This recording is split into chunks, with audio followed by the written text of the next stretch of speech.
The Phantom Menace is a hot mess, but it's interesting to look at, I think. The movie isn't interesting to look at, it's conceptually interesting to think about, I guess. So I'm not going to fix the Phantom Menace, and in about 9 minutes, I'll explain why. But first,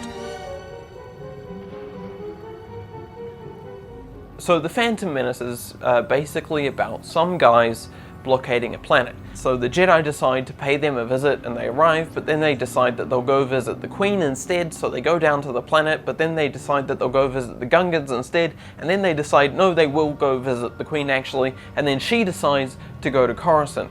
They have to stop off for repairs and they grab a slave kid, and finally they make it back to Coruscant. Then they decide to replace the ruler of the galaxy with the most sniveling guy they can find in the hopes that he'll do something about the bad guys.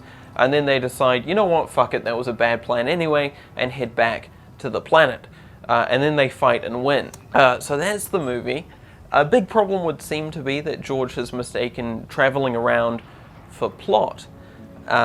Mostly because of the way I deliberately misrepresented it. But it is like a couple of action set pieces with this massive collection of dead air between them. There was a 25-minute version of the pod race, by the way. I don't think that's talked about enough. But all the nitpicking's been done. I'm not going to add anything there. What I do think is interesting and worth exploring is the production. You know, why it was made and what went wrong and how it completely changed movies forever. Or, you know, a little bit for a little while. George Lucas is obviously very good at coming up with ideas and following through the technical execution. He's made some of the greatest visual moments and emotional moments, and he invented the modern Hollywood myth arc. It's just that there's a wide spread between the good and the bad. His problem areas are well documented and obvious. He struggles to write and direct dialogue, he struggles to work with actors, and his erratic plotting is kind of hard to follow if you're not George Lucas. So I think the common thread is empathy. You know, it's a failure to put himself in his character's shoes, or a failure to put himself in his actor's shoes, or a failure to put himself in the audience's shoes. And I think that's everything wrong with the Star Wars prequels, actually. So there you go. Thanks for watching. But if this is just a problem of personality, then why are the prequels especially bad? And for that, I think we have to go back. He clearly had a terrible experience directing Star Wars. He was getting constant pushback from everyone. No one had faith in what he was doing, so there were people around to say, you know, maybe Han Solo shouldn't be a lizard, or edit their own dialogue, or completely take control of the edit at the end and fix everything. So for episode 5 and 6, he was quite happy to hand off directing and just focus on the ideation and the technical detail. And that role of like a story advisor slash producer was something that he continued throughout the 80s, as he sort of took a backseat while he started his family. And then he had a divorce and became so bitter that he did some racism and sexism in a movie. Now it's the 90s, and there's a renewed public interest in Star Wars, mostly because of the expanded universe and merchandising material. Jurassic Park comes out, and that's kind of the first time Hollywood realizes digital effects could be realistic. And George's kids were a bit older, and he's starting to get a little more involved again with The Adventures of Young Indiana Jones and Radioland Murders, where he was very active in the production, developing the visual effects and new pipelines. Now, Young Indiana Jones ends and Radioland Murders flops. And at this point, George decides to return to Star Wars. The only reason for this that's ever considered is that it was a cash grab, which is fairly well documented actually. But I think as well as that, he did genuinely want to create a new mythology for a new generation. Young Indiana Jones was his way of doing history lessons, and with the Star Wars prequels, I think he genuinely did want to create a morality fable for kids. Of course, he didn't succeed, but I think he did want to do that.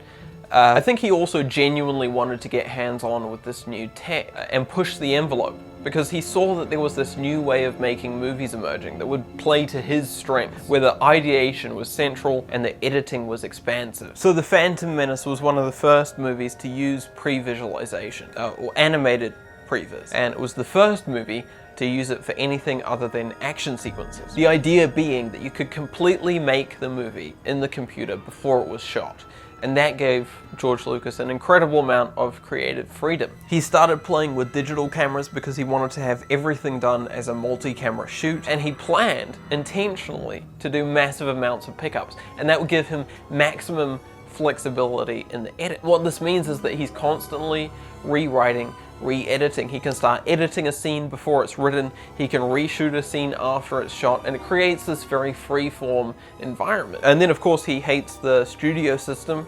Yeah, fuck him! And the guilds as well, he hates the guilds as well, which, but notably he never liked pressure from producers or focus group testing or the inability to control his own budget, and now he could free himself from all that more than ever before, because not only was this financed independently, but it was made entirely in-house. Now this is all great, but it does sound a lot like the common criticism that he surrounded himself with yes men. And to a degree that's true. He is paying everyone, and people aren't going to disagree with him like they used to, because he's now George Lucas, who made Star Wars. But he didn't seem to have a lot of faith in himself. I think he knew his faults. He asked a lot of directors to direct, he asked a lot of writers to write, but everyone on every level was like, no, this is so great, this is gonna be awesome, this is gonna be so awesome. That's great. It's gonna be great. That's gonna be great. It's gonna be great. That's gonna be great. His director friends refused to direct because they saw that this was the most personal story that he'd ever made. Somehow. He wanted a writer, or at least notes on his script, and Frank Darabont looked at it and said, no, this is perfect, I wouldn't change a word, and everyone working on it was just nodding along and hoping for the best. And it didn't work. I really recommend the beginning, the documentary about making the movie.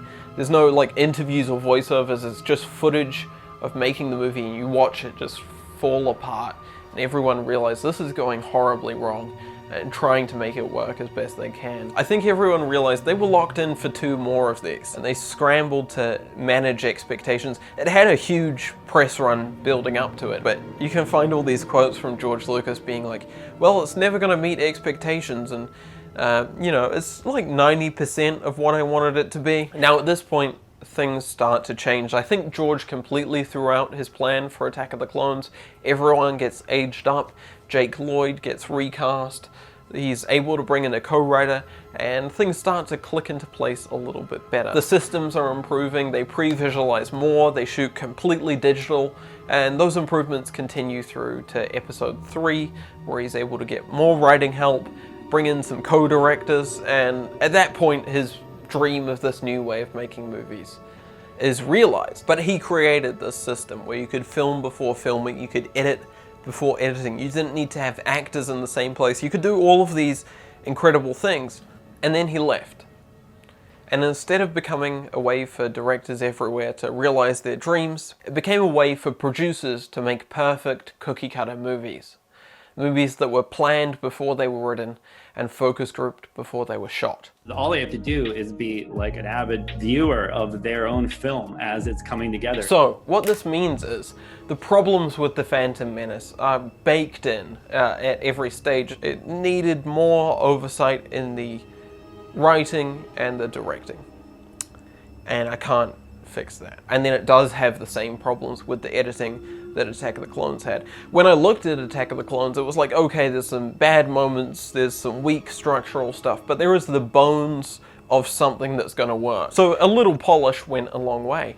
I don't feel the same way here. I mean, you could trim out the worst moments of every scene, end up with probably a slightly more tolerable hour 45, but they are so baked in.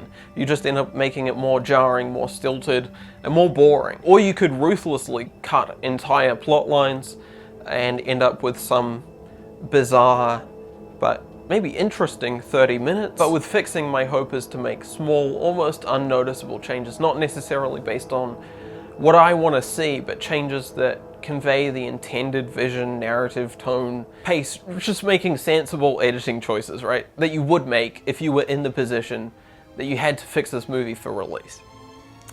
And that's not going to happen here. I think The Phantom Menace is of value for what it is.